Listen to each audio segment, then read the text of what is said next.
Welcome to special analysis. నేను రమా మండవ. ఈరోజు అనాలిసిస్లో భాగంగా మనం తీసుకోబోతున్న టాపిక్ ఏంటంటే, ఈరోజు ఆళ్లగడ్డలో అఖిలకి చెక్ పెట్టేలాగా తన సొంత అన్నే వ్యవహరిస్తున్నారా అంటే అవుననే చెప్పాలి. ఆయన ఎవరో కాదు, కిషోర్ కుమార్ రెడ్డి. భూమా నాగిరెడ్డి మరో అన్న కొడుకైన కిషోర్ కుమార్ రెడ్డి ఈ రోజున పూర్తి స్థాయిలో అఖిలకు అక్కడ థ్రెడ్గా మారారు. ఆయన ప్రజెంట్ బీజేపీ నుంచి ఆళ్లగడ్డ ఇన్ఛార్జిగా ఉన్నారు. సో అలాంటి సిచ్యువేషన్లో ఈ రోజున అఖిలప్రియ రేపటి ఎన్నికల్లో టీడీపీ వైపు నుంచి టికెట్ అనౌన్స్ చేసినప్పటికీ కూడా ఆమె గెలుపుని అడుగడుగునా ఆయన అడ్డుకునే ప్రయత్నం చేస్తున్నారన్న ప్రచారం కూడా సాగుతోంది. ఈరోజు బీజేపీ నుంచి ఆయన పోటీ చేసి ఓట్ల చీలికకు కారణమైనట్లయితే అఖిలప్రియ గెలుపు డైల్మాలో పడ్డట్టే అన్న కొన్ని ఈక్వేషన్స్ కూడా తెర మీదకి వస్తున్నాయి. యాక్చువల్గా భూమా నాగిరెడ్డి ఫ్యామిలీకి అటు ఆళ్లగడ్డలో ఇటు నంద్యాలలో కానీ అటు కర్నూలు జిల్లా పాలిటిక్స్లో ఏ స్థాయిలో ఒక రెప్యుటేషన్ ఉందనేది మనకు తెలిసిందే. ఆ స్థాయిలో అటు ఆ అర్ధబలం అంగబలం పుష్కలంగా ఉన్న నేతలుగా కూడా వాళ్ళిద్దరికి పేరుంది. దురదృష్టవశాత్తు ఏదైతే 2014 ఎన్నికల కంటే ముందు వైఎస్ఆర్సీపీ నుంచి పోటీ చేసే క్రమంలో ఎన్నికల ప్రచారంలో భాగంగా ఆళ్లగడ్డలో యాక్సిడెంట్ కారణంగా ఆమె చనిపోయి ఉన్నారు. ఆళ్లగడ్డ అభ్యర్థిగా ఉన్న శోభా నాగిరెడ్డి.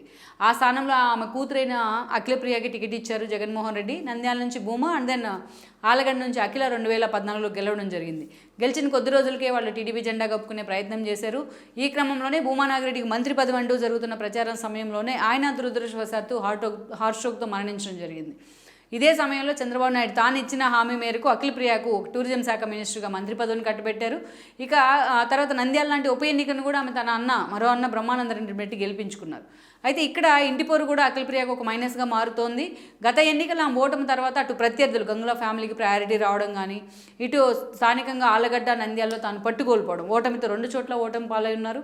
సో పట్టుకోల్పోయిన పరిస్థితులు కానీ విత్ ఇన్ ద ఫ్యామిలీలో ఈరోజు తన సోదరుడైన జగద్విఖ్యాత్ రెడ్డి నంద్యాల నుంచి తాను పోటీ చేస్తానంటూ కూడా సవాల్ విస్తృతూ అక్కడ హడావిడి చేస్తున్న పరిస్థితి కానీ, ఇవన్నీ కూడా ఇక ఆమె ఎదుర్కొన్న హఫీజ్పేట భూముల విషయంలో ఆమె ఎదుర్కొన్న కేసులు కానీ ఇవన్నీ కూడా అఖిలప్రియకు ఒక థ్రెట్గానే మారాయనుకోవాలి.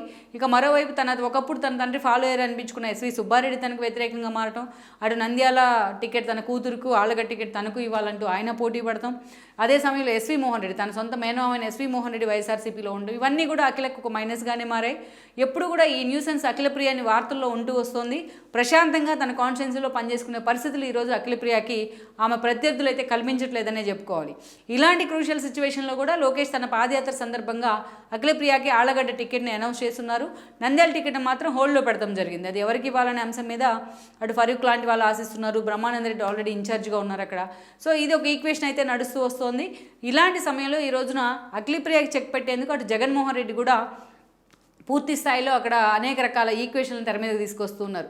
ఇప్పుడు ప్రజెంట్ ఎమ్మెల్యేగా ఉన్న బిజేంద్ర ఎవరైతే ఉన్నారో ఆయన సోదరైన ఈరోజు అవంతికను కూడా అఖిలప్రియ మీద పోటీ చేయిస్తారనే ప్రచారం జరుగుతుంది. ఆవిడ కూడా అక్కడ ఆల్రెడీ పూర్తి స్థాయిలో జనంలోకి వెళ్లే ప్రయత్నం అయితే చేస్తూ వస్తున్నారు.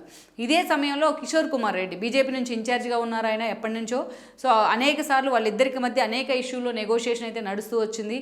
అలాంటి కిషోర్ కుమార్ రెడ్డి ఈ రోజున ఎలాగైనా సరే ఆళ్లగడ్డ నుంచి అఖిలప్రియను తాను ఓడిస్తానంటూ కూడా సవాల్ విసురుతూ వస్తున్నారు.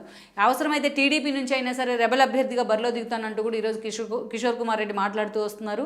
సో ఇలాంటి పరిస్థితుల్లో అటు ఏదైతే గంగుల ఫ్యామిలీ నుంచి ఉన్న థ్రెట్టే కావచ్చు, ఇటువైపు నుంచి చూసినట్లయితే పూర్తి స్థాయిలో తన సొంత ఫ్యామిలీ నుంచి అటు బ్రహ్మానందరెడ్డి కూడా ఆమెను వ్యతిరేకిస్తూ ఉన్నారు, ఇటు సొంత అన్నయ్య కిషోర్ కుమార్ రెడ్డి కూడా ఆమెను వ్యతిరేకిస్తూ ఉన్నారు. ఇలాంటి ప్రతికూల పరిస్థితుల మధ్య ఆళ్లగడ్డలో అఖిలప్రియకు ఒక టఫ్ ఫైట్ అయితే ఎదురు కాబోతుందని నేను చెప్పాలి. 2014 తరహాలో ఒక సెంటిమెంట్ అస్త్రంగా అయితే అక్కడ లేదని అనుకోవాలి అఖిలకు. మరి ఇలాంటి ఇన్ని టిపికల్ ఇష్యూస్ మధ్య ఆళ్లగడ్డలో ఎంతవరకు కూడా అఖిలప్రియ నిలబడగలదు, ఎంతవరకు ఆ సీటును కైవసం చేసుకోగలదు అనే అంశం మాత్రం ఈరోజు నిజంగానే ఒక సంచలన విషయంగా మారింది కర్నూలు జిల్లా రాజకీయాల్లో. సో ఈ క్రమంలోనే ఆళ్లగడ్డ ఈ రోజున ఒక హాట్ సీట్గా మారిందని మనం చెప్పక తప్పదు. ఈ వీడియో మీకు నచ్చినట్లయితే please share, like and subscribe R24 Telugu.